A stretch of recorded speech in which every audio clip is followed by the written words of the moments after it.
के मुख्य अतिथि महामहिम राष्ट्रपति ने जिन्हें कृषि वैज्ञानिक के तौर पर देश के उच्च सदन में मनोनीत किया है, ऐसे हमारे लोकप्रिय सांसद माननीय राम सकल जी हमारे बीच उपस्थित हैं।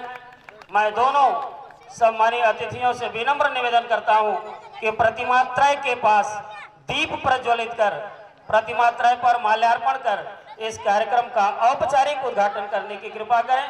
मंचासीन समस्त अतिथियों से विनम्र निवेदन है कि यहाँ प्रतिमा त्रय के पास दीप प्रज्वलन माल्यार्पण कर इस कार्यक्रम का शुभारंभ करने की कृपा करें। और कार्यक्रम के माननीय संयोजक आदरणीय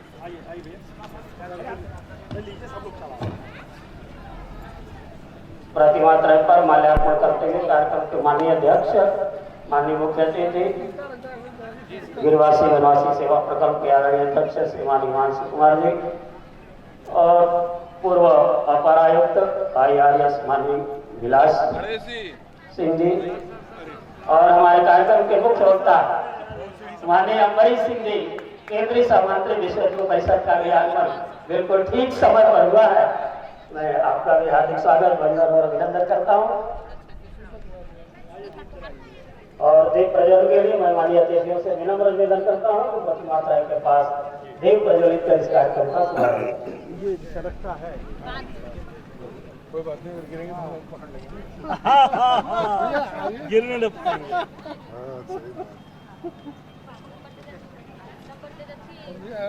गाना ना आज रपट जाए तो हमें ना उठाइए। माननीय अध्यक्ष जी द्वारा जो आप विश्व हिंदू परिषद के प्रांतीय अध्यक्ष हैं कोई जी लगा खेती में बहुत प्रैक्टिस हो गई गिरने उठने की। केंद्रीय सहमंत्री विश्व हिंदू परिषद माननीय अम्बरीश सिंह जी का मार्गदर्शन हम लोगों को मिलता रहता है। फिर बुझेगा तो फिर जलाएंगे, जब बुझेगा तब जलाएंगे। नहीं, ऐसा दीप जलाया गया है कि बुझना नहीं चाहिए, बुझेगा नहीं, ऐसा विश्वास है लोगों को कि आपके द्वारा जो दीप जलाया गया वो कभी बुझेगा नहीं।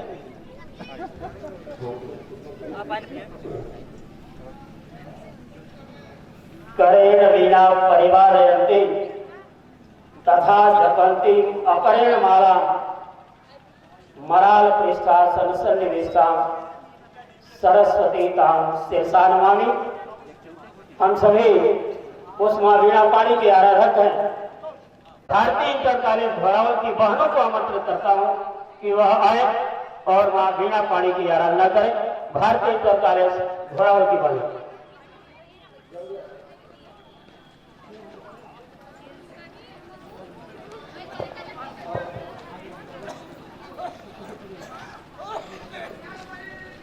देवी है संगीत तुझसे, हर साग तेरा है, हर गीत तुझसे, तू स्वर्ग की देवी है संगीत तुझसे, हर साग तेरा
तदेयम स्वागतम पूर्व आए हुए समस्त अतिथि बंधुओं का मैं स्वामी विवेकानंद स्मृति सेवा समिति उधार की ओर से हार्दिक स्वागत, वंदन और अभिनंदन करता हूं।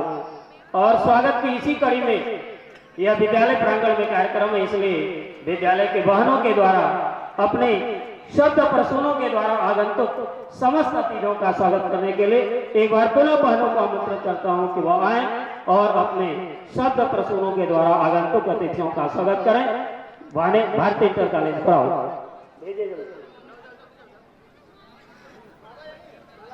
मैं निवेदन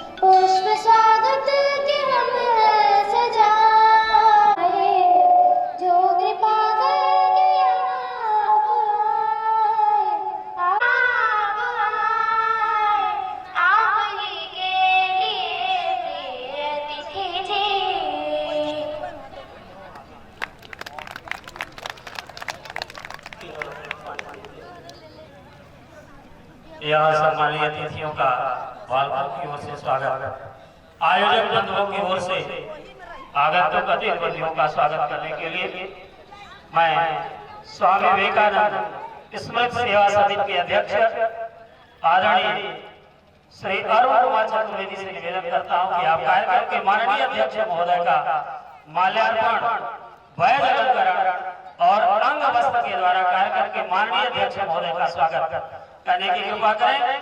सेवा समिति के अध्यक्ष श्रीमान अरुण कुमार चतुर्वेदी जी तथा कार्यक्रम के माननीय मुख्य अतिथि एवं मुख्य वक्ता का स्वागत करने के लिए इस कार्यक्रम के संयोजक आदरणीय लालजी तिवारी जी, जिनके बारे में हमारे मुख्य वक्ता जी ने उनके जन्मदिन पर जो शब्द लिखा था, मैं हूबहू वही कह रहा हूँ कि बिना तोल के बोल, जो उन्हें सच लगता है वो बोलेंगे ही बिना किसी हानि लाभ के। ऐसे आदरणीय तिवारी जी माननीय मुख्य वक्ता और माननीय मुख्य अतिथि महोदय का वैध अलंकरण, माल्यार्पण और अंग वस्त्र के द्वारा उनका सम्मान करते हुए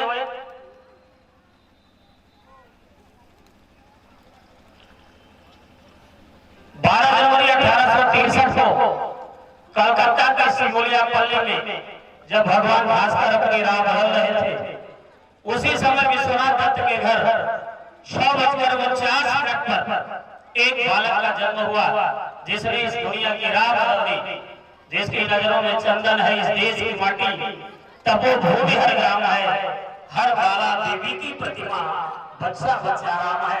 ऐसा भाव लिए हुए वह बालक जब विश्व में जाता है तो संपूर्ण संसार उसके पीछे पीछे चलने के लिए मजबूर हो जाता है।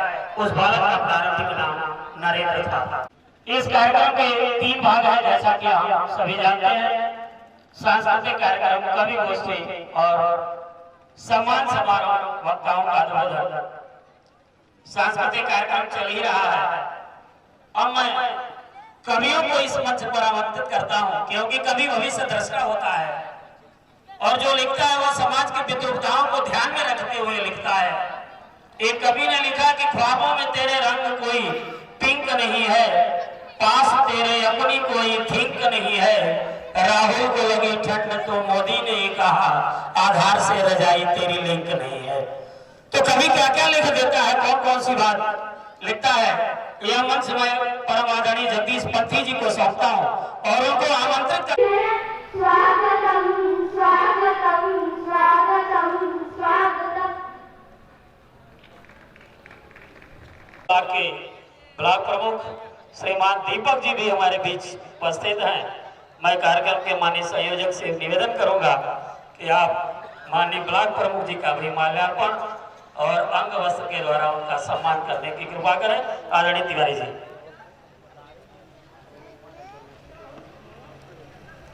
इसके पश्चात यह काव्य पाठ चलता रहेगा, लेकिन मैं बिना डॉक्टर अनिल कुमार मौर्य जी, जो हमारे इस विधानसभा बरौल के विधायक हैं, हमारे बीच में उपस्थित हुए हैं।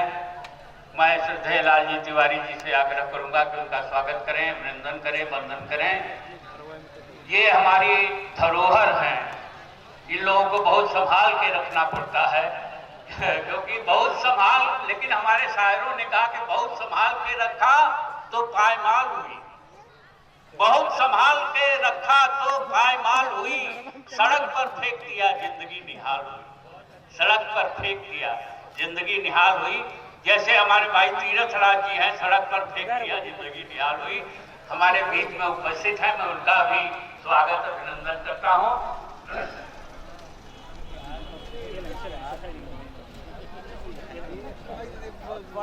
हमारे ब्लॉक प्रमुख दीपक जी को सम्मानित करते हुए भाई तिवारी जी, चाहे मंदिर में जले या किसी मैखाने में, चाहे मंदिर में जले या किसी मैखाने में, चिराग जहां भी होगा, चिराग जहां भी होगा रोशनी देगा।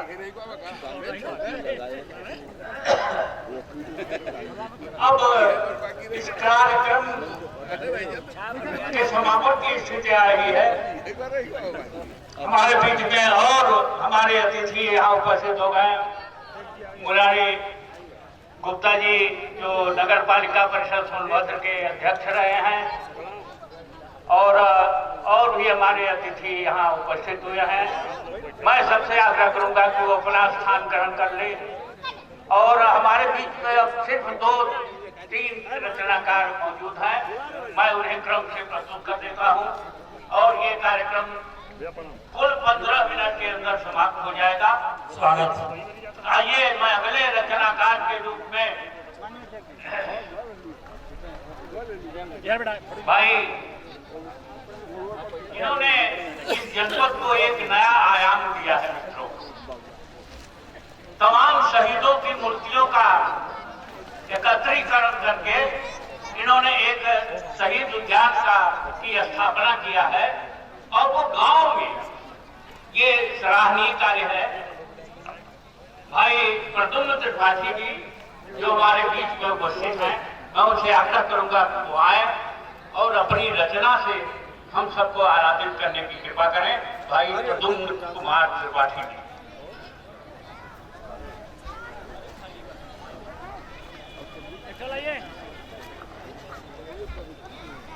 माँ वाग्देवी को प्रणाम करता हूँ। आज संत शिरोमणि पूरे विश्व के धर्म के नियंता, हिंदू धर्म के पोषक स्वामी जी के चरणों में श्रद्धा सुमन अर्पित करते हुए प्रणाम करता हूँ। समृद्धशाली मंच को प्रणाम करता हूँ। आपकी गरिमा में पदार्पण को प्रणाम करता हूँ, जो सर्वोच्च सदन के, चाहे राज्यसभा हो, चाहे लोकसभा हो, चाहे विधानसभा हो, आप करता है, बहुत आत्मी से डरता है। और मैं आपको एक ऐसे रचनाकार से जोड़ रहा हूँ जो गीत विधा को नए तरह से कहने का प्रयास किया। डॉक्टर शंभुनाथ सिंह का एक स्कूल माना जाता है जो नवगीतों के लिए प्रसिद्ध है।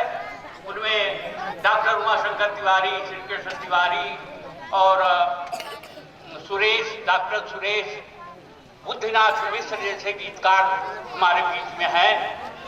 उन्हीं विधा को अपने गीत का एक माध्यम बनाने वाले हमारे जनपद के प्रसिद्ध गीतकार भाई ईश्वर विरागी से मैं आग्रह करूंगा कि वो आए और अपनी एक रचना नए तरह से अपनी एक रचना प्रस्तुत करने की कृपा करें कि घुटने घुटने ताल में कंधों कंधों धान, अफवाहों से बढ़ रहे पलचित गानों का। इस तरह से नए गीत लिखे जाते रहे हैं। मैं विरागी जी से आग्रह करूंगा कि अपने एक गीत को स्वागत।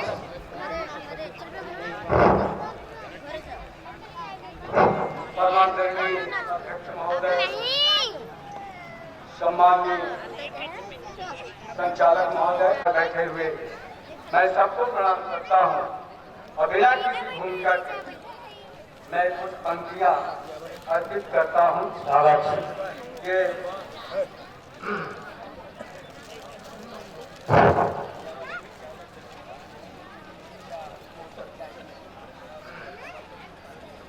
स्वप्न को नित नयन में उगाते। मंत्री तक हुए, उन्होंने लिखा कि छोटे मन से कोई बड़ा नहीं होता है, छोटे मन से कोई बड़ा नहीं होता है और टूटे मन से कोई खड़ा नहीं होता है। तो टूटा मन नहीं होना चाहिए, मन बहुत बड़ा होना चाहिए।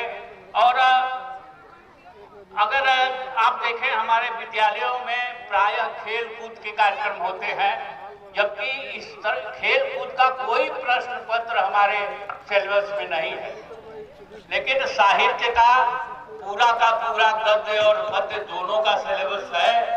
लेकिन इस तरह के कार्यक्रम हमारे विद्यालयों में नहीं होते हैं, ये दुख की बात है।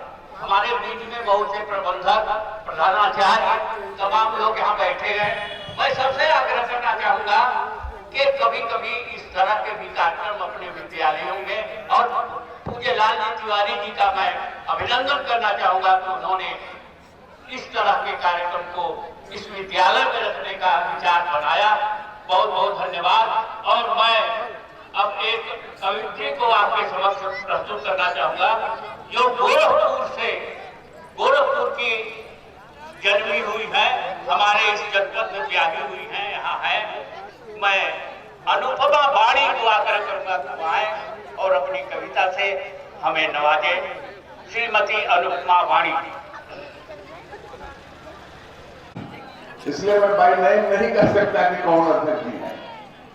प्रतीकात्मक जो भी इस कार्यक्रम के अध्यक्ष हों, उनके प्रति मैं सम्मान व्यक्त करता हूं। सम्मानित अध्यक्ष जी, आज के इस कार्यक्रम के मुख्य अतिथि, क्योंकि कार्ड में नाम छपा था इसलिए पता है, राज्यसभा के सदस्य सांसद भाई राम सकल जी। इस कार्यक्रम के मुख्य वक्ता विश्व हिंदू परिषद के केंद्रीय सहमंत्री आदरणीय अम्बरीश सिंह जी। इस कार्यक्रम के विशिष्ट अतिथि और इस क्षेत्र के लोकप्रिय विधायक आदरणीय डॉक्टर अनिल कुमार मौर्य जी। हमारे बीच में बैठे हुए विश्व हिंदू परिषद के काशी प्रांत के अध्यक्ष, सेवानिवृत्त पुलिस अधिकारी आदरणीय केपी सिंह जी। हमारे बीच में गिरिवासी वनवासी सेवा प्रकल्प के सम्मानित अध्यक्ष आदरणीय हिमांशु कुमार सिंह जी, भारतीय जनता पार्टी के जिला अध्यक्ष आदरणीय अजीत चौबे जी, पूर्व विधायक हम सबके बड़े प्रिय भाई तीरथराज जी, यहाँ पर उपस्थित क्षेत्र के पधारे हुए सभी सम्मानित अतिथिगण, कविवृंद, बच्चे एवं आयोजक, सभी मित्रों को मेरा सादर प्रणाम। मित्रों, आज विवेकानंद जी की 160वीं जयंती है। इस अवसर पर मैं स्वामी जी को अपनी तरफ से शत अभिनंदन करता हूं, नमन करता हूं, उनके प्रति श्रद्धांजलि अर्पित करता हूं। किसी भी महापुरुष की जब हम जयंती मनाते हैं तो सामान्यतः 3-4 विषयों की चर्चा अधिक होती है। उनका जन्म कहाँ हुआ, उनके माता पिता का नाम क्या था, उनका बचपन का नाम क्या था, उनकी मृत्यु कब हुई और कुछ उनके जीवन के उल्लेखनीय कार्य। संचालक महोदय ने तो यद्यपि यही कहा भी, मेरे से पूर्व वक्ता को भी यही विषय दिया था, हमको भी दिया है। मुझे लगता है कि आने वाले हर वक्ता को यही विषय देंगे कि उनके पास आज यही है देने को। तो मैं थोड़ा सा उसका अतिक्रमण करना चाहता हूं, क्योंकि उसी बात की बार बार रिपीटेशन हो थोड़ा ठीक नहीं लगता। मैं ये कहना चाहता हूं कि हमको विवेकानंद जी हमसे चाहते क्या थे, अपेक्षा क्या थी विवेकानंद जी की, जिसके लिए उन्होंने काम किया स्वामी जी ने। तो स्वामी जी का जन्म जब 1857 में हुआ, 63 में हुआ, और 1857 में अपने देश के अंदर विद्रोह हुआ था, एक क्रांति हुई थी स्वतंत्रता की। तो 1857 की क्रांति के 6 साल बाद विवेकानंद जी का जन्म हुआ था। और पृथ्वीराज जी के पराजय के बाद से हमारा यह देश लगभग गुलामी के गर्त में चला गया था, क्योंकि दिल्ली हमारे स्व की प्रतीक हमेशा रही है। तो दिल्ली पर हमारा शासन पृथ्वीराज जी के बाद में फिर नहीं हुआ। यद्यपि देश के कुछ हिस्सों में अपना राज्य था, देशी रियासतों के राजाओं का राज्य था, ऐसा नहीं है। यह भी नहीं कह सकते कि 1857 के बीच में फिर कहीं हमने कोई विद्रोह नहीं किया था उसके पहले।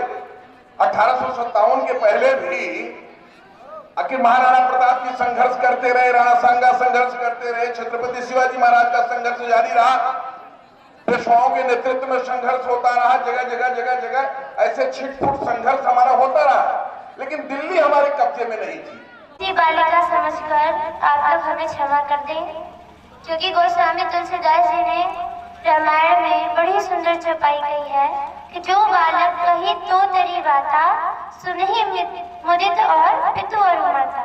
जैसे छोटा बालक तोतली बाणी बोलता है या माता के बालों को खींच लेता है, तभी माता प्रसन्न होकर उसे क्षमा कर देती है।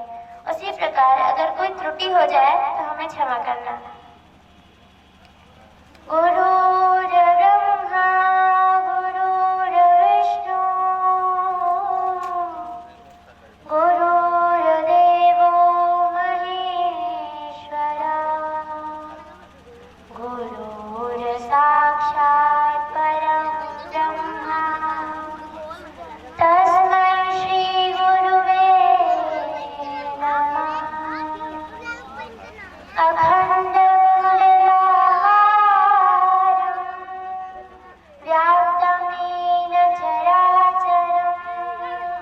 तत्पदं दर्शितं येन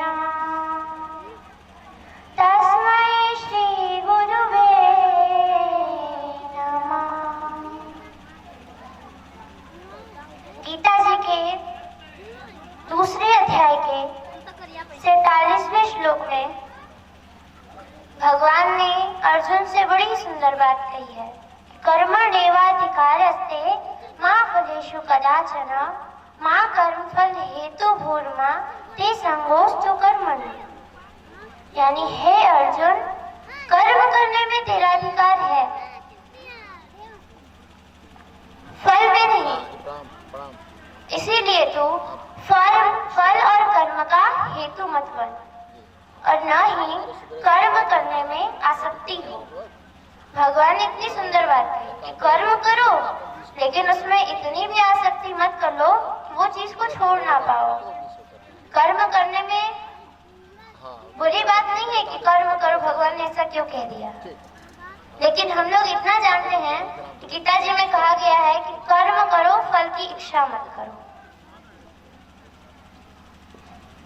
हर मनुष्य जब कर्म करता है तो उसके पीछे कोई ना कोई फल की इच्छा अवश्य रखता है।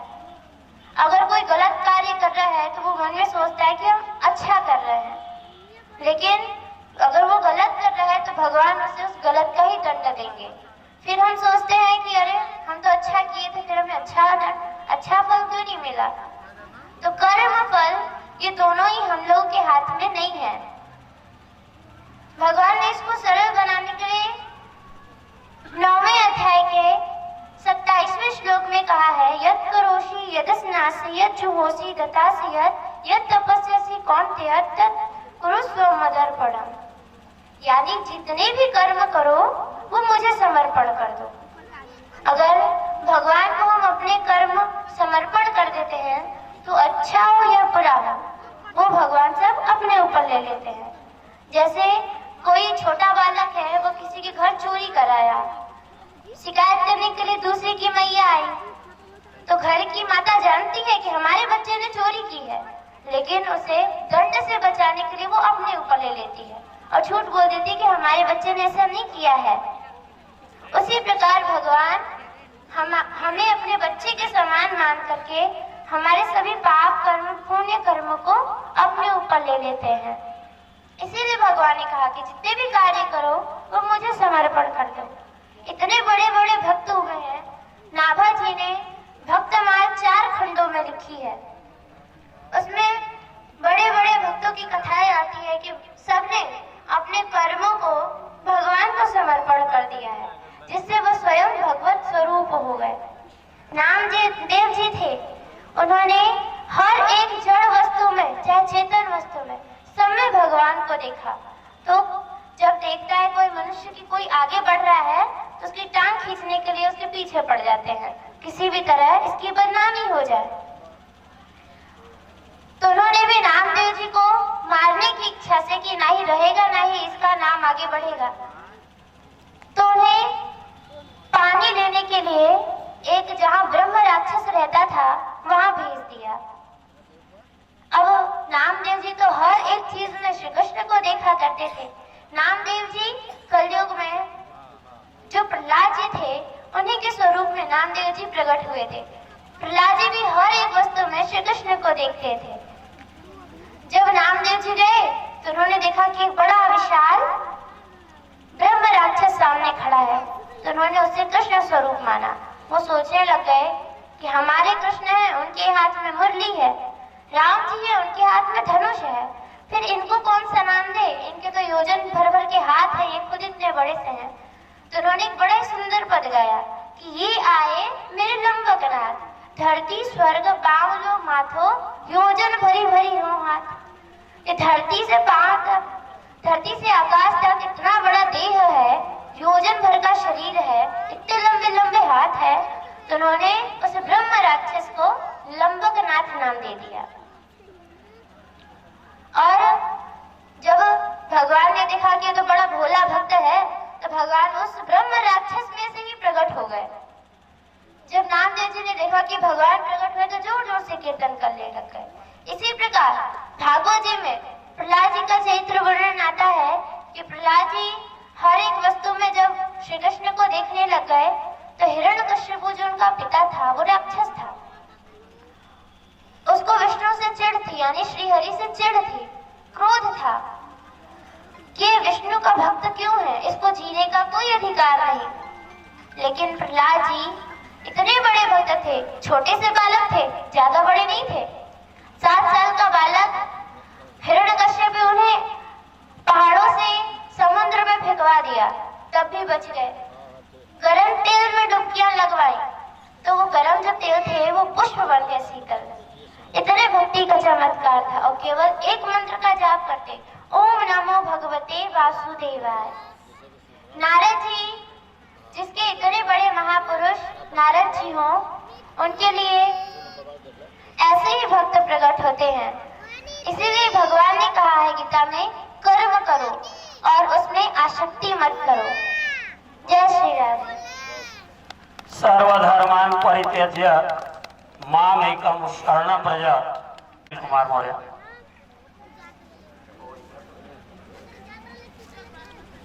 बहुत बहुत धन्यवाद आदरणीय आचार्य जी। आज जिस महापुरुष की जयंती के अवसर पर हम लोग एकत्रित हुए और इस कार्यक्रम के मुख्य अतिथि आदरणीय राज्यसभा सांसद जी हैं, मुख्य वक्ता आदरणीय अमरीश जी हैं। जब ऐसे लोग का भी हम लोग को सुनना है तो हमें बुलाने की आवश्यकता नहीं थी, फिर भी मैं आप सबको प्रणाम करता हूं कि आप लोग ने अपना इतना अमूल्य समय दिया। हमारे जिला अध्यक्ष जी आए हैं, अगर आदरणीय गंगासागर दुबे जी आए हैं, केपी सिंह जी आए हैं, सब लोग इस हमारे विधानसभा के महान महान हस्ती लोग आए हैं, तो मैं सबके चरणों में प्रणाम करता हूं। और अभी स्वामी विवेकानंद जी के बारे में सब लोगों ने बताया और आगे हमारे मुख्य वक्ता जी बताएंगे, लेकिन मूल मंत्र ये कि हम लोग किसी भी महापुरुष की जयंती मनाते हैं तो हम उससे कुछ सीख लेते हैं। अब 100 साल पहले स्वामी विवेकानंद जी ने कहा कि अध्यात्म की ओर हमको जाना चाहिए, और उनके पद चिन्हों पर चलते चलते चलते चलते चलते भारतीय जनता पार्टी ने ऐसा काम किया कि आज पूरे भारतवर्ष में नहीं, पूरे विश्व में हम अध्यात्म की ओर ले जा रहे हैं। ये बहुत बड़ी बात है कि 100 साल में जिनके पद चिन्हों पे हमको चलना चाहिए, अब हम लोग शुरुआत कर दी है उसका। और निश्चित रूप से जो स्वामी विवेकानंद जी चाहते थे, अब हमारा भारत विश्व गुरु बनेगा, इसमें कोई भी संशय नहीं है। इसलिए आज आप सबको प्रणाम करते हुए अपनी बात को मैं यहीं पे विराम देता हूँ। बहुत बहुत धन्यवाद। लगभग 3 दशक से अधिक समय से जिनका हम सभी को मार्गदर्शन प्राप्त हो रहा है और जिनकी वाणी में स्वामी जी की तरह ही जादू है, समय समय पर हम सभी का मार्गदर्शन करने वाले हमारे कार्यक्रम के मुख्य वक्ता विश्व हिंदू परिषद के केंद्रीय सह मंत्री आदरणीय अमरीश जी को मैं आमंत्रित करता हूं कि आप आए और स्वामी जी के कृतित्व और व्यक्तित्व को हम सभी के समक्ष रखने का कष्ट करें। आदरणीय अमरीश सिंह जी, केंद्रीय सह मंत्री, विश्व हिंदू परिषद। कार्यक्रम के सम्माननीय अध्यक्ष जी आदरणीय राम सकल जी,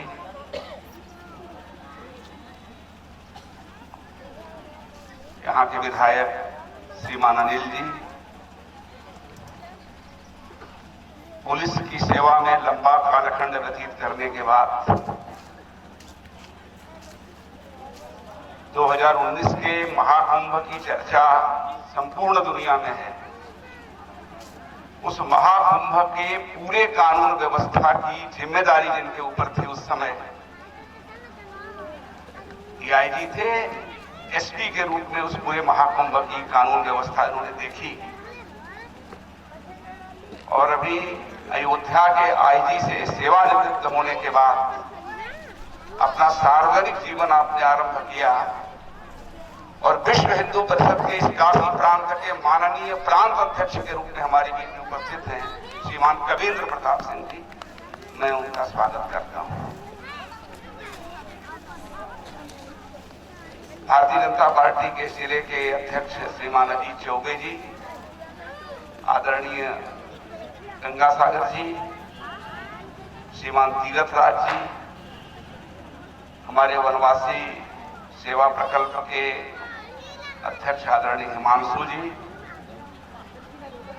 बजरंग दल के अपने प्रांत के संयोजक श्रीमान सत्य प्रताप जी, आदरणीय पंथी जी और जितने भी कवि हैं सबको मैं प्रणाम करता हूं और इस क्षेत्र के सभी गणमान्य महानुभाव भाइयों और बहनों, स्वामी विवेकानंद जयंती के इस समारोह की परंपरा को अक्षुण्ण रूप से चलाने वाले माननीय लालजी तिवारी जी को भी मैं प्रणाम करता हूं। अभी माननीय दुबे जी ने जो विषय रखा कि स्वामी जी का संदेश क्या था, 160 वर्ष बाद अगर हम स्वामी जी को याद कर रहे हैं, 30 वर्ष के आयु में एक युवा सन्यासी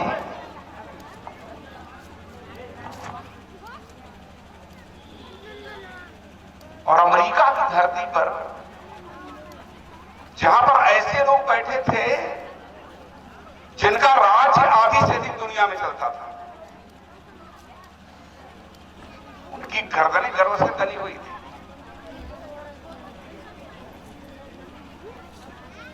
पचास से ऊपर देशों का राजधर्म जिनका था, ऐसे लोग बैठे थे जहां 49 देशों का राजधर्म जिनका था। ऐसे लोगों के बीच में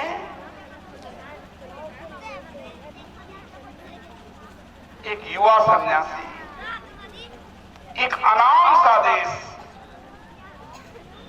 जिसके बारे में संपूर्ण पश्चिम भ्रम में था, उस हिंदू के प्रतिनिधि के रूप में एक सन्यासी बैठा था। उस दृश्य की कल्पना करिए, उसका वर्णन तो ये नहीं है लेकिन उसकी कल्पना करिए। जब नाम पुकारा गया होगा तो किसी ने नोटिस नहीं लिया होगा और यह नोटिस न लेना और उस पूरे सभागृह का जो दृश्य था वह किसी को हतोत्साहित करने के लिए पर्याप्त था। लेकिन सिंह की तरह वह सन्यासी उठा, कैरिक वस्त्र धारण किए हुए, उन्नत ललाट, तेजस्वी मुखमंडल, और माइक के सामने जब खड़ा हुआ तो कौन सी नई बात बोली जो हमारे लिए नई है, लेकिन जिनके बीच में बोली उनके लिए एकदम नई थी। अपनी पेट के गर्भ से पैदा हुए बिना भी कोई भाई हो सकता है क्या? अपनी पेट के गर्भ से पैदा हुए बिना भी कोई बहन हो सकती है क्या? परद्रव्ये सुलोष्ठवत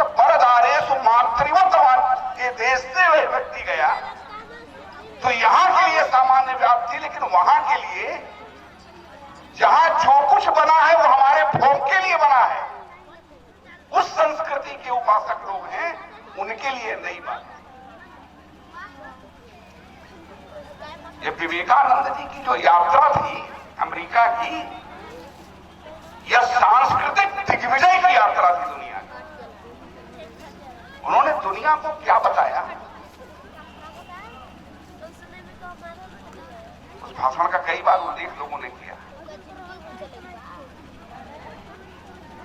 समुद्र में जिस तरीके से अनेक रास्तों से नदियां जाती हैं, लेकिन समुद्र में ही समाहित होती हैं, उसी तरीके से जितने मतपंथ हैं वह ईश्वर के पास ही जाते हैं। लेकिन इसे मानता कौन है? इसे केवल हम मानते हैं, बाकी अपने को श्रेष्ठ मानते हैं। विवेकानंद जी ने बताया कि हमारे और आप में अंतर क्या है। आप कहते हो हम ही सही हैं और हम कहते हैं हम भी सही हैं। आज भी जो ये संघर्ष है वह हम ही सही और हम भी सही का है। संपूर्ण दुनिया यीशु को मानने लगेगी तभी वह पाप मुक्त होगी, एक ऐसा विचार है। और संपूर्ण दुनिया इस्लाम के झंडे के नीचे आ जाएगी तभी यह दुनिया ठीक होगी, यह दूसरा विचार है। और उसमें वसुधैव कुटुंबकम तृणवंतो विश्वमार्यम, दुनिया को हिंदू नहीं बनाएंगे, दुनिया को श्रेष्ठ बनाएंगे। सर्वे भवन्तु सुखिनः सर्वे सन्तु निरामया सर्वे भद्राणि पश्यन्तु मा कश्चित् दुःखभाग्। सभी के सुख की कामना करने वाले हम, सभी के स्वास्थ्य की कामना करने वाले हम, ऐसा विचार हमारा है। यह विचार रहेगा तभी यह दुनिया रहेगी। एक की दुनिया में ईसाई के अलावा किसी को जगह नहीं है। इंग्लैंड के एक राजकुमार ने, एक राजा ने विवाह कर लिया अलग पंथ के ईसाई से, तो उसको राजगद्दी छोड़नी पड़ी थी, राजगद्दी छोड़नी पड़ी। तो एक की दुनिया में केवल ईसाई को जगह है और एक की दुनिया में केवल इस्लाम मानने वाले को जगह है। तो अगर इनकी दुनिया रहेगी तो बाकी लोगों का क्या होगा? तो वह विचार चाहिए जिसमें सबको जगह हो। वह विचार किसका है? वह विचार हमारा है, जो हिमालय को पर्वत नहीं कहता, देवतात्मा हिमालय, हिमालय को देवतात्मा कहता है। गंगा दरिया नहीं है, गंगा मां है। नदी को मां मानने वाला विचार, पर्वत को देवता मानने वाला विचार, कण कण में शंकर मानने वाला विचार, सबके सुख और शांति की कामना करने वाला विचार, सबके स्वास्थ्य की कामना करने वाला विचार, यह विचार रहेगा तभी दुनिया रहेगी। और यह विचार कब रहेगा? जब इस विचार को मानने वाला रहेगा। और इस विचार को मानने वाला हिंदू है। इसलिए हिंदू का सबल, संगठित, आग्रही रूप में दुनिया में विद्यमान रहना जरूरी है। वह रहेगा तभी दुनिया रहेगी। इसलिए हिंदू को संगठित होना चाहिए। इसलिए कहा विवेकानंद जी ने, गर्व से कहो हम हिंदू हैं। गर्व से, आज से 100 साल पहले कहा, गर्व से कहो हम हिंदू हैं। क्यों गर्व से कहो हम हिंदू हैं? इसलिए कि हम सबके सुख और शांति की कामना करने वाले लोग हैं। हम तलवारें लेकर कहीं नहीं गए, हमने भूखंड नहीं जीते, हमने मजहब के आधार पर किसी के उपासना केंद्र को नहीं तोड़ा, हमने किताबें नहीं जलाई, हमने मजहब के आधार पर माताओं बहनों पर कुदृष्टि नहीं डाली। हम उस विचार को मानने वाले हैं। इसलिए हमें गर्व है कि हम हिंदू। आज संपूर्ण दुनिया पर्यावरण पर्यावरण चिल्ला रही है। हमारे दिल्ली के एक आक्रांता ने तोड़ा था विश्वनाथ कॉरिडोर, और गंगा जी बाबा का दर्शन कर रही है। इस देश में एक ऐसे भी प्रधानमंत्री हुए थे जिन्होंने कहा था कि मैं विचार से मुसलमान हूं, संस्कार से ईसाई हूं, दुर्घटनावश हिंदू के घर में पैदा हो गया। यहां के प्रधानमंत्री ने ऐसा कहा था। यह भी दुर्भाग्यपूर्ण दृश्य हमने देखा है और आज हम देख रहे हैं कि भारत के प्रधानमंत्री गंगा जी में स्नान करते हैं, भगवा धारण करके, त्रिपुंड लगाकर, रुद्राक्ष धारण करके और बाबा का अभिषेक करते हैं। अंधेरा छट रहा है, अंधेरा छट रहा है। रामानुजाचार्य 1000 वर्ष पहले पैदा हुए, 1000 वर्ष पहले समरसता के अग्रदूत माने जाते हैं। उनके पिताजी ने उनको गायत्री मंत्र की दीक्षा दी और कहा कि इसको किसी को मत बताना, नहीं तो पातक लगेगा। कहे कि इसको जानने से क्या होगा, क्या इसको जानने से कल्याण होगा? और कहे बताने से पातक कितने को लगेगा? क्या तुमको लगेगा? कि अगर लाखों का कल्याण हो जाए और मुझे पातक लग जाए तो कोई फर्क नहीं पड़ता। उस पूरे इलाके में जो सबसे बड़ा पेड़ था उस पर चढ़कर उन्होंने गायत्री का उपदेश दिया लोगों को। ऐसे रामानुजाचार्य की प्रतिमा जब दक्षिण में बनती है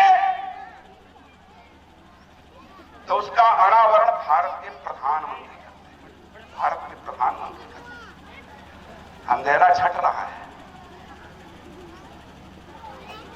इस देश में कोई राष्ट्राध्यक्ष जब आता था तो उसे ताजमहल दिखाया जाता था। एक स्थायी कर्मकांड था, उसको ताजमहल ले आकर दिखाया जाता था। लगता था कि ताजमहल से बढ़िया कोई चीज नहीं है। उनको एलोरा की गुफाएं नहीं, अजंता की गुफाएं नहीं, ताजमहल दिखाया जाता था। ताजमहल में क्या खूबसूरती है मुझे आज तक पता नहीं, समझ में नहीं आया, लेकिन लोगों को खूबसूरत लगता है। वही देश है।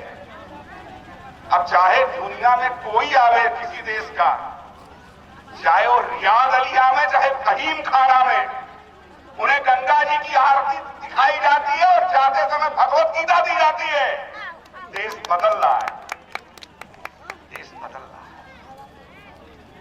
देश बदल रहा है। स्वामी विवेकानंद जी यही तो चाहते थे, आत्म साक्षात्कार, आत्म साक्षात्कार। हम अपने को ही खराब लगने लगे, पुरखे खराब लगने लगे, संस्कृति सब अपने खराब लगने लगे। आज हम अपने को अच्छे लगने लगे, अच्छे लगने लगे। नायकों के नाम बदल दिए हमने। जो जीता वही सिकंदर, जो जीता ही नहीं वही सिकंदर। मोसोपोटामिया मतलब अपने यूनान से चला और पोरस से हार के वापस चला गया, पीछे में मर गया। अगर जीता तो झेलम के पार आता ना, झेलम पार ही नहीं किया। झेलम तुम ही बता दे पुरुराज का पौरुष, यूनान का सिकंदर था तेरे तट पे हारा। जो जीता वही सिकंदर, बता दिया। जो हारा वही सिकंदर, और हारा कहां? हमारे देश में, हमारे देश में। चंद्रगुप्त को, समुद्रगुप्त को भारत का नेपोलियन बता दिया। नेपोलियन जो अंतिम समय हार गया, सेंट हेलेना द्वीप में कैद हुआ, वही मर गया। समुद्रगुप्त जो जीवन में कभी हारा नहीं, चंद्रगुप्त मौर्य के समय का जो भारत था वह आज तक का सबसे बड़ा भारत था। लेकिन ये अकबर को महान बताते रहे। मीना बाजार लगवाने वाला, चित्तौड़ के किलों में माताओं को जौहर कराने वाला लंपट व्यक्ति, उसको महान बताना और चंद्रगुप्त का नाम ही इतिहास में ना आना। हमें आत्मबोध न हो इसकी पूरी चिंता। औरंगजेब जिसने बाबा विश्वनाथ का मंदिर तोड़ा, जो यज्ञोपवीत तौलवा के तब भोजन करता था, उसका महिमा मंडल। हमको बचपन में हमने इतिहास से पढ़ा कि बड़ा अच्छा मुसलमान था, टोपी बिन कर और उसके आय से भोजन करता था। आपको भी बहुत पुराने लोग पढ़े होंगे। ऐसा औरंगजेब हमें बताया गया। टीपू जिसने इतने मंदिर तोड़े, और टीपू सुल्तान ऐसा बताया जाता कि अंग्रेजों से केवल वही लड़ा जीवन में। था बख्तियारपुर में चाय पी। हमने कहा ये बख्तियार कौन महापुरुष है? ये बख्तियार वही महापुरुष है जिन्होंने नालंदा विश्वविद्यालय तोड़ा था। देश के 75 वर्ष बाद भी नालंदा विश्वविद्यालय तोड़ने वाला बख्तियार खिलजी इस देश में महापुरुष है। अभी विवेकानंद जी की सब बातें लागू नहीं हो पाई है, उसके लिए हमें काम करना पड़ेगा। हमारे माननीय राम सकल जी हैं, दिल्ली में घूमते रहते हैं, वहां भी अकबर रोड है, शाहजहां रोड है, लोधी रोड है, तुगलक रोड है। ये कौन था तुगलक? कौन थे तुगलक? ये कौन थे लोधी? ये कौन था अकबर?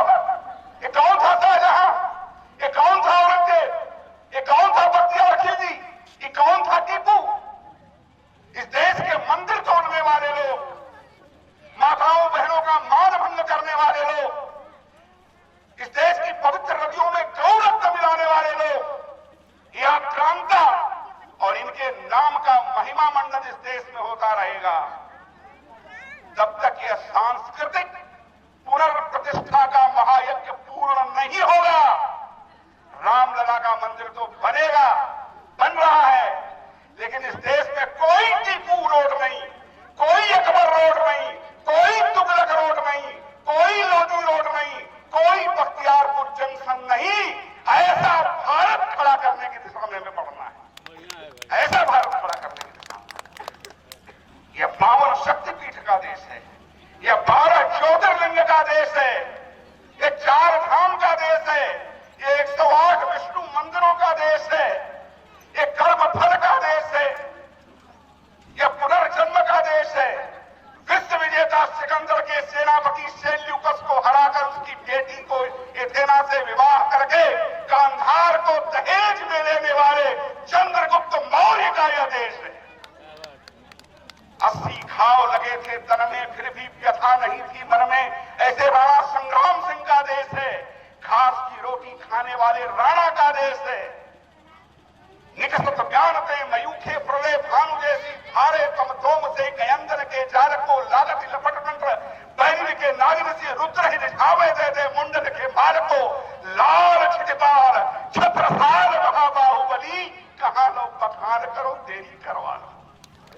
ऐसे छत्रसाल का देश है। पानी ठहराने खहराने घंटा गजर के नाही ठहराने रावराने देश देश के नग बहलाने ग्राम नगर पढ़ाने सुरी बाजत निशाने शिवराज न रह सके। यह शिवराज का देश है। रणदीप चौकड़ी भर भर कर चेतक बन गया, गिराना था राणा प्रताप के घोड़े से पड़ गया हवा का पाला था। यह चेतक का देश है। यह राम प्रसाद हाथी का देश है। यह करना होगा। ये कब होगा? जब हम हिंदू के रूप में खड़े होंगे। कि जो छोटी पहचान बनाने का जो चल रहा है देश में, इस छोटी पहचान को समाप्त करना है। स्वामी विवेकानंद जी ने किस हिंदू की कल्पना की? वह हिंदू जो कुंभ में जाता है। 25 करोड़ लोग हम एक महीने में जाके स्नान करके चले जाते हैं। दुनिया में तमाम देशों की 25 करोड़ आबादी नहीं, हम जाके संगम नहा के चले जाते, चुपचाप चले जाते। 25 करोड़ लोग। एक का हिंदू कहां दिखता है? ठाकुर दिखता है, ब्राह्मण दिखता है, कोयली दिखता है, कुणबी दिखता है, हिंदू कहां दिखता है?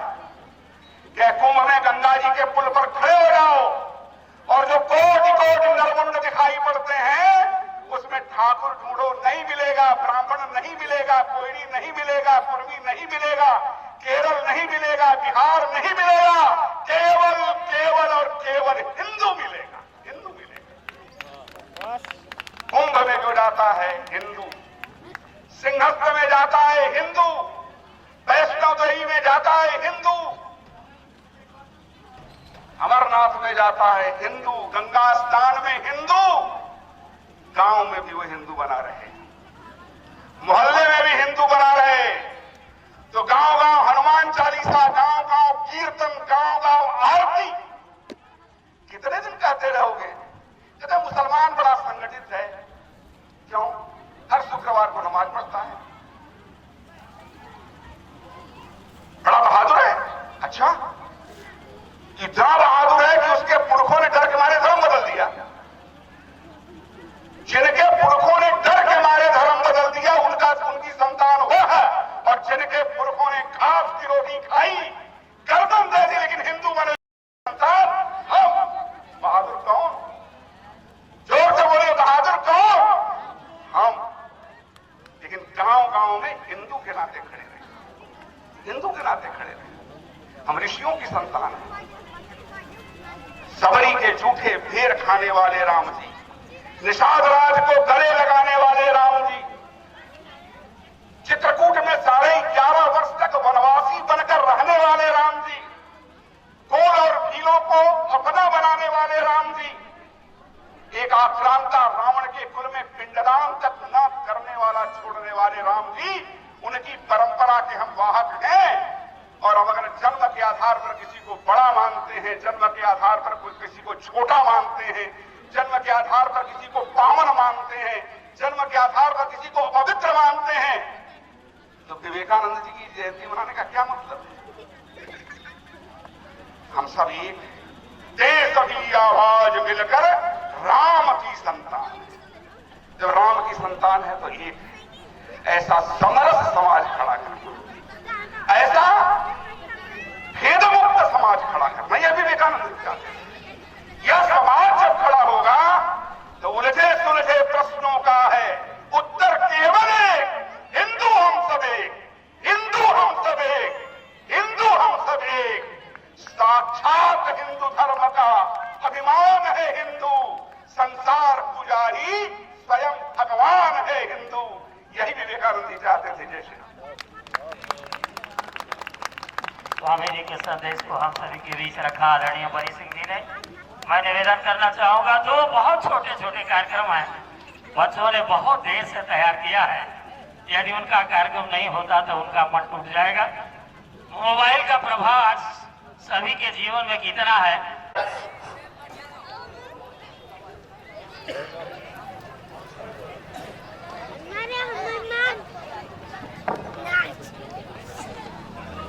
एक टीचर में मम्मी जाकर समझती हूँ। मम्मी मुझे एक टीचर समझा दो।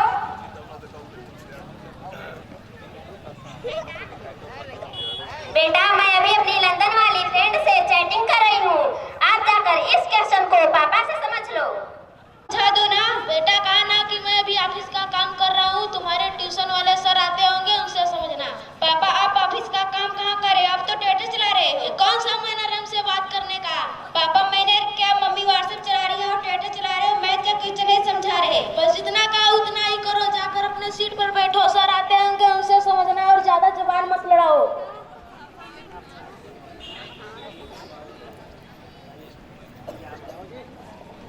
जितने में सर आते हैं इतने मोबाइल ही चला लेती हूँ।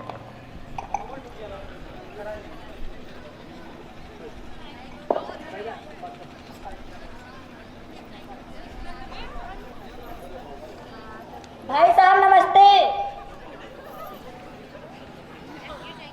भाभी जी नमस्ते।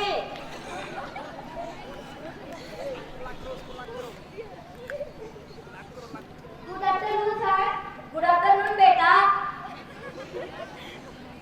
चलो आप अपनी इंग्लिश की बुक निकालो, कल लर्न करने के लिए दिया था ना मैंने आपको। सर ये मैथ का टीचर समझा दो।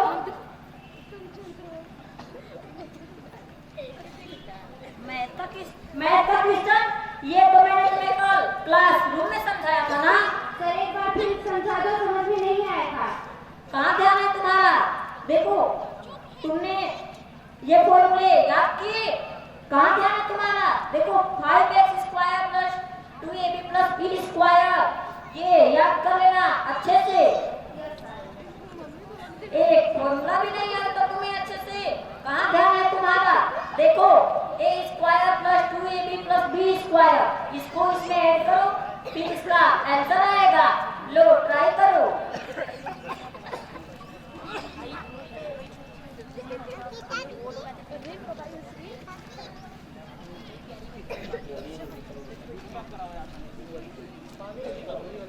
सर ये टीचर समझ में नहीं आया। अब भी समझ में नहीं आया? No sir. कहाँ ध्यान है तुम्हारा? देखो a स्क्वायर प्लस 2ab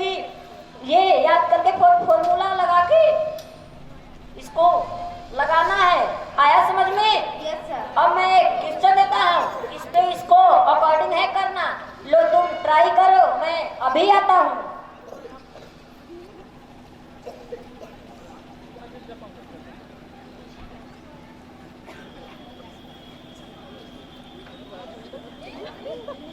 कीचड़ समझ में नहीं आया, सर आएंगे तो कीचड़ समझाएंगे, तब से मोबाइल ही चला लेती हूँ।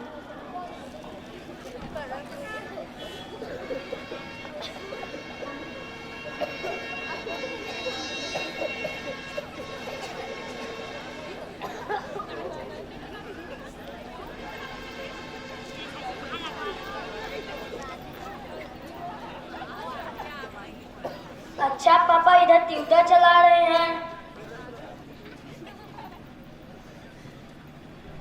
अच्छा दीदी इधर फेसबुक चला रही है। अच्छा मम्मी इधर व्हाट्सएप चला रही है। बेटा पढ़ लो, ये फोन तुम्हारे काम में नहीं आएगा। क्या दादी हमेशा पढ़ लो कहते रहते हो? दादी मैं मम्मी के साथ मोबाइल में गेम खेल लूं? नहीं बेटा हम लोग तो पढ़ेंगे, पढ़ने का टाइम।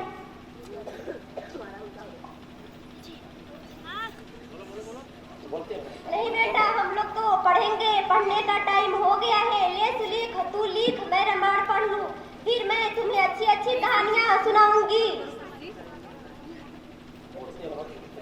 जी दादी।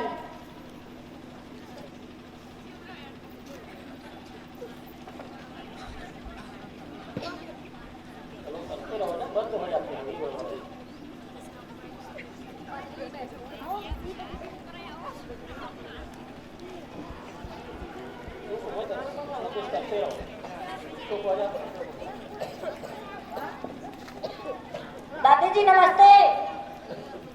नमस्ते। बस सर जी। अरे वाह, दादी पोते दोनों साथ पढ़ रहे हैं। बस सर जी हम लोग तो काम में मन लगा रहता है और ये बच्चे गिरी मिट्टी के समान है, जैसे ही उनको उठा लो वैसे ही ढल जाएगी। अच्छा है, अच्छा है।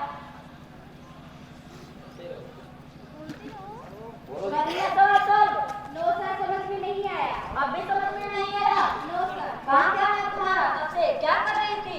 जब देखो तब सोशल साइट पे लगी रहती हो सारे दिन ऑनलाइन, कभी फेसबुक कभी व्हाट्सएप। यहाँ से ध्यान तुम्हारा हटे तब ना पढ़ाई में ध्यान दो। देखो 5x square plus 2x square plus b square, ये लगा के फॉर्मूला भी याद नहीं होगा तुम्हें तो। देखो 5x स्क्वायर प्लस ये टोटल इसका आंसर है। अब मैं एक सिस्टम देता हूँ, लो तुम इसे सॉल्व करो।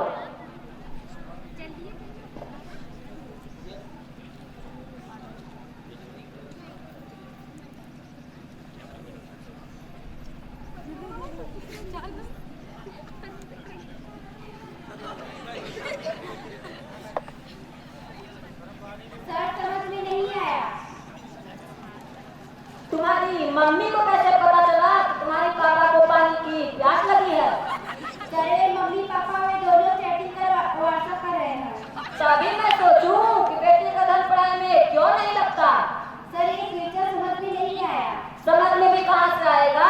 देखो a square plus 2ab plus b square, एक और एक फ्यूचर लेता हूँ, लो तुम ट्राई करो, हो सके तो सॉल्व।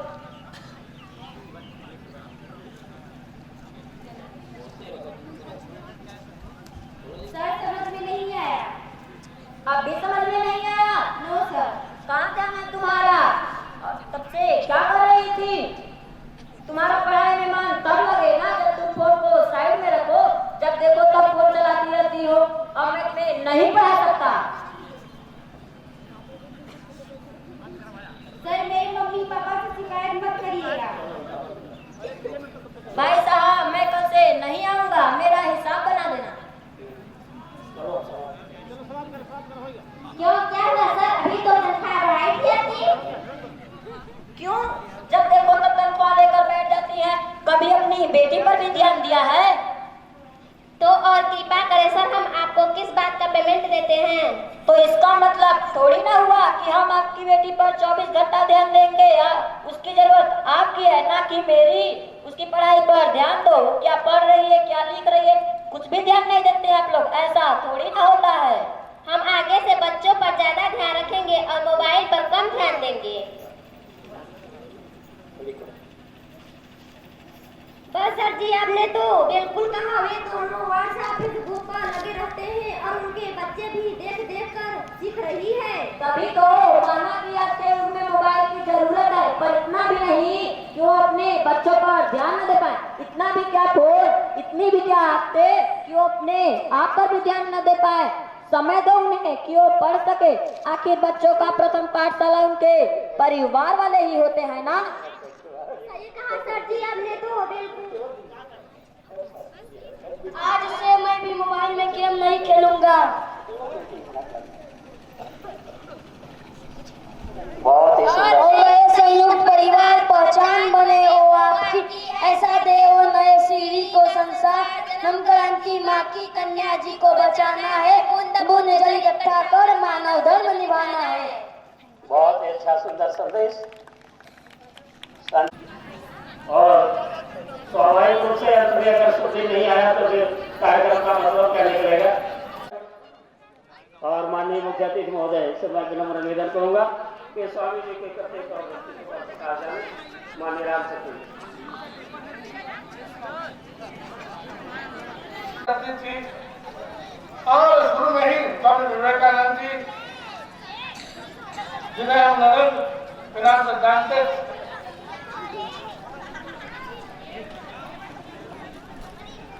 कुशल वृत्ति के थे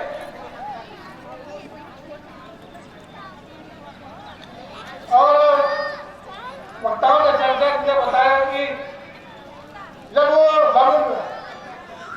रामकृष्ण परमहंस जी के आश्रम में पहुंचे, देखा उन्होंने, उन्हें लगा कि हमारा सब कुछ मिल गया। और उनको परमहंस जी को मिला कि मेरा भी मेरा कोई मेरे पास चला आया। जब गए वहां उनके सामने खड़े हुए तो विवेकानंद जी ने रामकृष्ण परमहंस से प्रश्न किया कि क्या आपने ईश्वर को देखा। उन्होंने कहा सहज भाव से, जैसे मैं तुम्हें देख रहा हूं ठीक उसी तरह से मैंने प्रभु परमेश्वर को भी हमने देखा। कि हमको क्या दर्शन कराएंगे, क्या कर करा देंगे। और जब अगले दिन वो नदी में स्नान करने के गए तो साथ में लेते गए, थोड़ा गहरे पानी में गए जहाँ कमर से ऊपर पानी में, और डुबकी लगाओ। और जब स्वामी विवेकानंद जी नदी में डुबकी लगाए तो रामकृष्ण परमहंस जी गर्दन पकड़ के चढ़ गए थे और दबाए रखा। स्वामी विवेकानंद जी को लगा तो हमारा जान लेगा, छटपटाने लगे पानी के अंदर। फिर जब उन्होंने छोड़ा कि जब तक इतना छटपटाहट तुम्हारे अंदर नहीं होगी तब तुम ईश्वर को नहीं प्राप्त कर सकते। निश्चित रूप से अमेरिका के बारे में जैसा चर्चा किया, अमेरिका के लोगों ने भी पूछा कि क्या कारण है आपके यहाँ भगवान अवतरित होते हैं। आप ही एक ऐसा देश है जहाँ भगवान जन्म लेते हैं, पैदा होते हैं। बड़ा बेबाक उन्होंने कहा, दुनिया का अतिथि गृह है, भारत दुनिया का अतिथि गृह है। एक घर मकान बनाते हैं, उसमें सारी व्यवस्था हम बेडरूम बनाते हैं, किचन बनाते हैं, रसोई बनाते हैं और अतिथि कक्ष बनाते हैं। बड़े अगर अतिथि आता तो हम उनसे कहाँ ले जाते हैं, सीधे बेडरूम में नहीं ले जाते, कहाँ ले जाते, अतिथि कक्ष में ले जाते हैं। उन्होंने कहा कि दुनिया का अतिथि कक्ष है भारत। निश्चित रूप से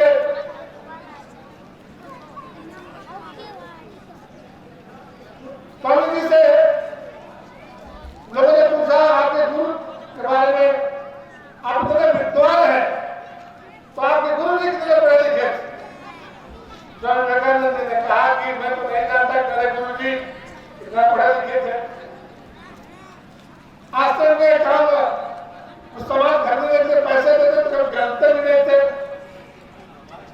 लेकिन मैं इतना कह सकता हूँ कि हजारों विवेकानंद पैदा करने की उनके क्षमता।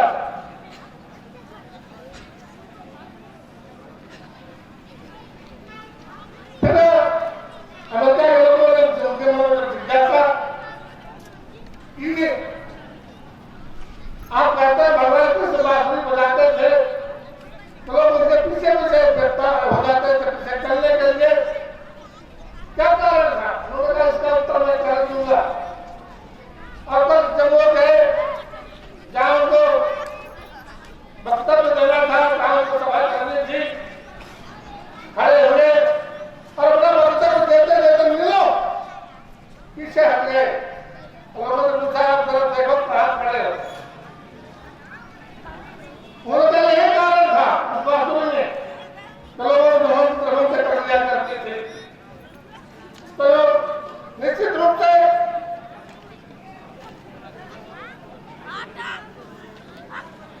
उनके वो मानते थे एक समय एक काम करो और एक काम एक समय करो, और ऐसा करते समय अपनी ताकत को आत्मा में झोंक दो और जो हम बोलते वही हम करते। वो कहते थे जो हम बोलते वही हम करते हैं। चिंतन करो, चिंता मत करो, चिंतन करो, चिंता मत करो, खुद को कमजोर करो ना समझो। कुछ उनकी एक चीजें थी, अरे अभी कहते थे कि अगर दुनिया में छुआछूत पाप नहीं है, दुनिया में छुआछूत पाप नहीं है तो कुछ भी पाप नहीं है। नर सेवा नारायण सेवा, नर सेवा नारायण सेवा, एक महामंत्र उन्हें दलित नारायण की सेवा करना ईश्वर की पूजा के समान। निश्चित रूप से भाइयों, आज उनके बताए गए रास्ते पर चल हथियार को दलित जो हमारे बंधुओं जिन्होंने स्थितियों में हमारा साथ दिया है, हमारे साथ डरते पूछते, उनको आगे बढ़ाने की जरूरत है। और जो हमारा जनजाति निवासी समाज, जो SC/ST का जो समाज है, जिसकी निगाहें लगे हुए हैं, ऐसा ही चाहता है कि इनको हम धर्मांतरण पैसा रुपया प्रलोभन दे करके इनको हम ईसाई बना लें।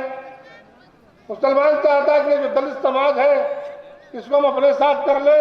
ये षड्यंत्र चल रहा है हमारे समाज को तोड़ने की, लेकिन हम लोगों का दायित्व बनता है जो हमारा समाज परिस्थितियों में, कठिनाइयों में हमारे साथ खड़ा रहा, इन सबको गले लगा करके जो कहा मोदी जी ने। और हिंदू कोई पतित नहीं होता, हिंदू कोई पतित नहीं है, हम सब ईश्वर की संतान है, भारत माता की संतान है।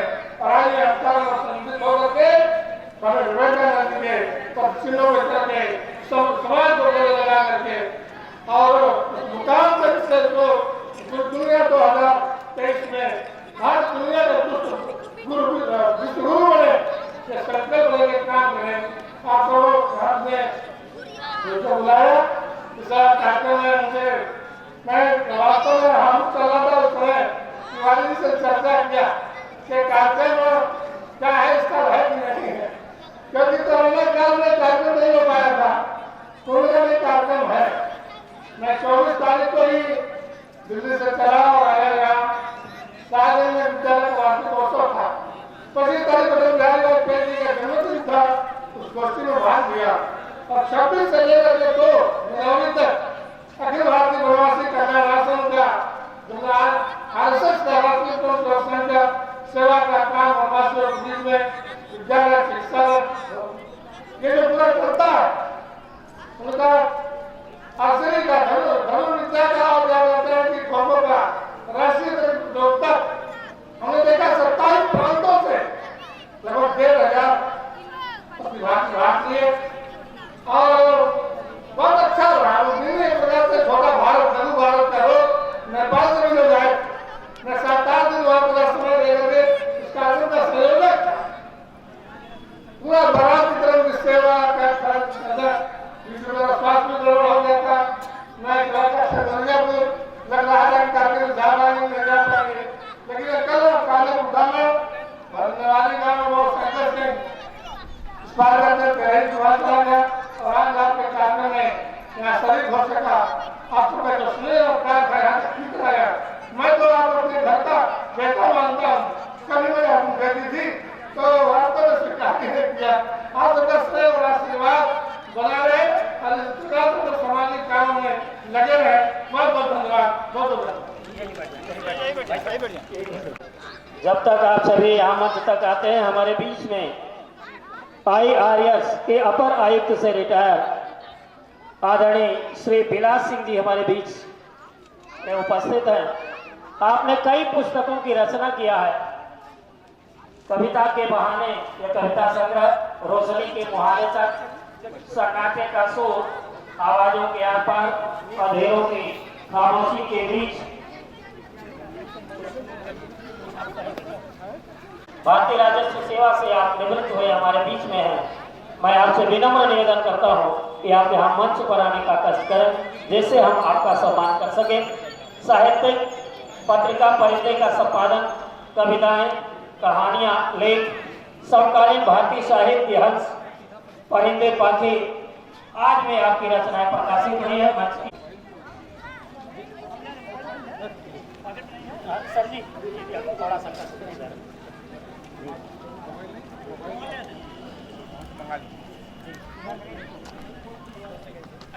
माननीय विधायक जी के द्वारा बैनर करते हुए सर थोड़ा सामने आप बस कई पुस्तकों की रचनाकार हैं, जैसा कि हमने आपको पहले ही बताया। माल्यार्पण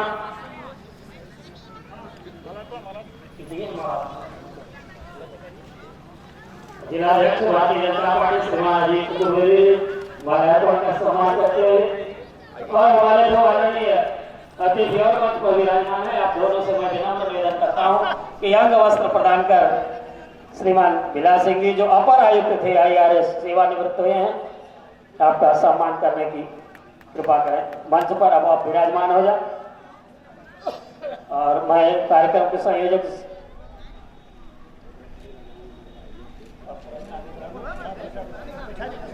और मैं सभी और 2 मिनट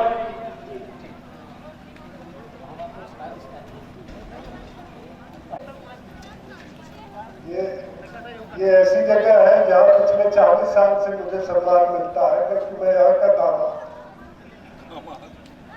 दामाद हूँ, इसलिए 40 साल से सम्मान मिलता है। और आज जो सम्मान मिल रहा है वो सोने पे सुहागे जैसा है। इसके लिए मैं तिवारी जी को धन्यवाद देता हूँ। ये मेरे लिए बड़ा अपेक्षित था। और एक चीज मुझे और पता चली कि कविता सुनाने वाले कभी दूसरे होते हैं, सम्मान पाने वाले कभी दूसरे होते हैं।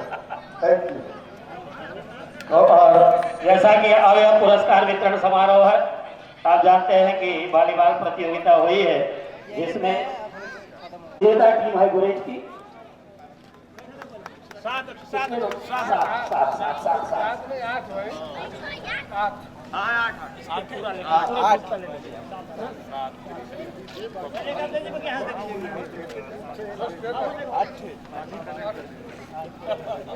बाकी पकड़ लो भाई, जब पकड़ लो भैया पकड़ लो और ले लो, उधर से ले लो।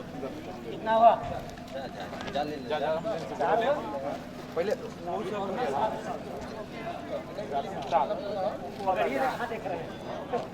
उप विजेता टीम कोहरथा के कर्तव्य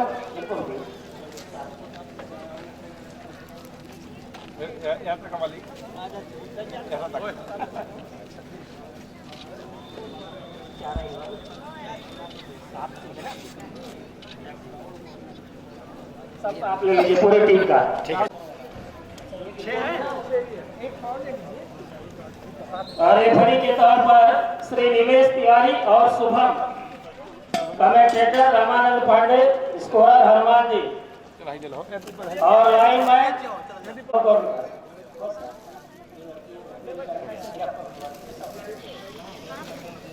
स्वामी विवेकानंद बाल विद्यालय जी हो गया सर।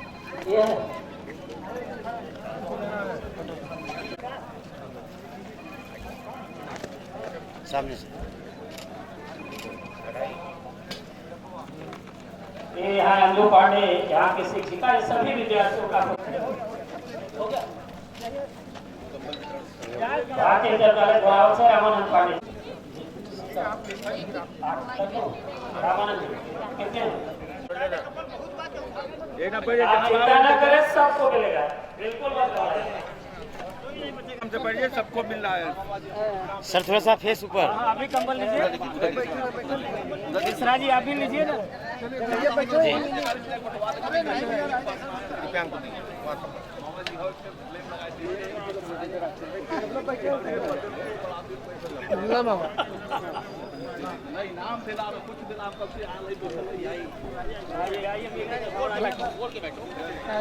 छोड़ेंगे नहीं आपको। झूठे मत नहीं कहूँ भाई, एक से रहेगा।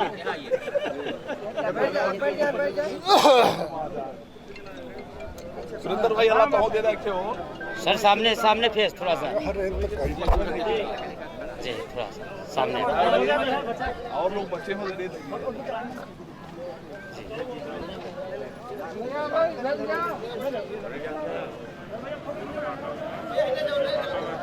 या वरुण फोटो खींचाता हम खिंचवा देंगे तो सामने से थोड़ा सा फेस ऊपर।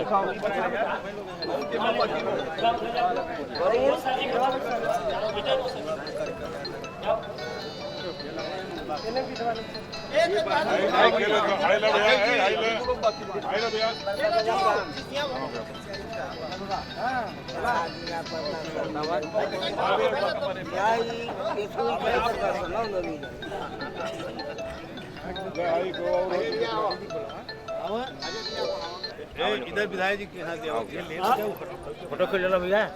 हाँ हो गया, कोई बचा है? दादा आप पाई गिला ना तो इनसे जगह खाली करा दीजिए, जे हो और कोई आ सकला ना दीजिए। हो गया।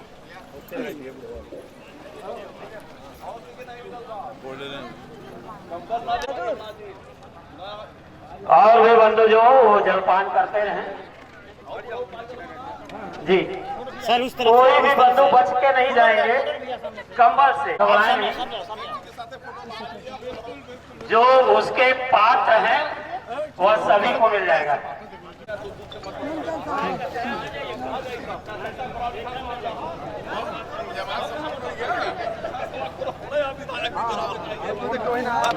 और कोई बच गए हो तो निसंकोच आ सकते हैं। जो बच गए हो कोई ऐसी व्यवस्था नहीं है, क्षमा करें। सभी बंधुओं से विनम्र निवेदन है। आपका स्वागत है मिश्रा जी, आइए ले लीजिए। श्रीमान उमाकांत जी मिश्र, प्रधानाचार्य हंसवाहिनी इंटर कॉलेज कस्या, मैं आपको ससामान्य कमल दे रहा हूँ, कृपया आने का कष्ट करें। आइए आइए। बेटा शर्मा ले लेना, याद मिल रहा है।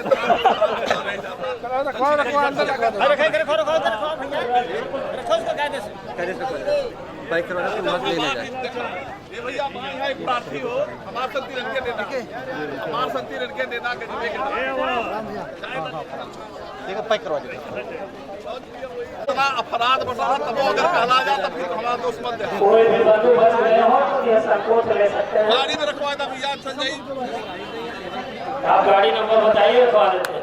सागत तक जाएगी ना जाएगी? जाएगा जाएगा, मगर आज नहीं। और तब क्या जाएगी? कल।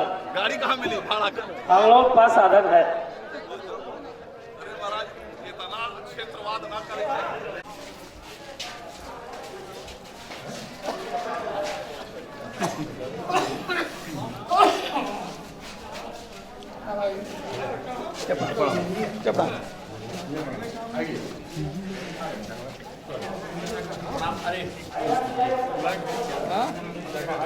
बहुत जगह बा।